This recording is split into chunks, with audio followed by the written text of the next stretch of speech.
কাজী সাহেব, আর একটা বিষয়, আহ, যে আপনার যে প্রেস বিজ্ঞপ্তিটা ছাড়া হয়েছে বৈষম্য বিরোধী ছাত্র আন্দোলনের তালা সাতক্ষীরার ফেসবুক পেজ থেকে, এখানে আপনার বিরুদ্ধে স্পেসিফিকভাবে কিছু এলিগেশন আনয়ন করা হয়েছে যে আপনার নেতৃত্বে তালা বণিক সমিতি দখল, আপনার নেতৃত্বে মুক্তিযোদ্ধা ভবন, আপনার নেতৃত্বে একাধিক ছাত্রলীগকে তালায় পুনর্বাসন করার আপ্রাণ প্রচেষ্টা সহ একাধিক অনিয়ম দুর্নীতির যে অভিযোগটা আনয়ন করা হয়েছে, এই বিষয়ে আপনি আপনার বক্তব্যটা যদি একটু বলতেন প্লিজ। আমি তো আসলে এই বিষয়ে আপনাকে সামনাসামনি বললে ভালো হয়, সঙ্গে যদি বলতে সমস্যা নাই। এই যে প্রথম যে বিষয় আপনি বললেন এসব সম্পর্কে হয়তো কোনো কিছু হয় নাই, তারপর আপনি যদি বলতেছেন প্রথম যে মুক্তিযোদ্ধা সংসদ দখল এটাও আমি করি নাই। আর হচ্ছে কি বলে এটা কি বললেন আর একটা বলছি বণিক সমিতি, তালাবাজার বণিক সমিতি।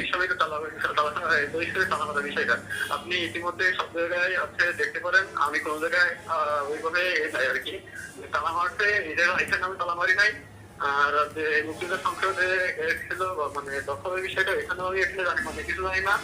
তবে ওই সময় আমাদের আব্দুল আলম উনি আমাকে বলছিল যে এরকম আমার সাথে দেখা করো। আমি গেছিলাম, পরে যাওয়ার পরে স্যার এই থেকে আপনি আমাকে দিলেন এরকম কোনো অফিসে। পরবর্তীতে আমি ওই অফিসে তালা মেরে স্যারের কাছে ইয়ে দিয়ে আসলাম, তখন দেখলাম স্যার এতদিন ধরে ছেলে ছেলে কোনো কিছু বলে থাকে।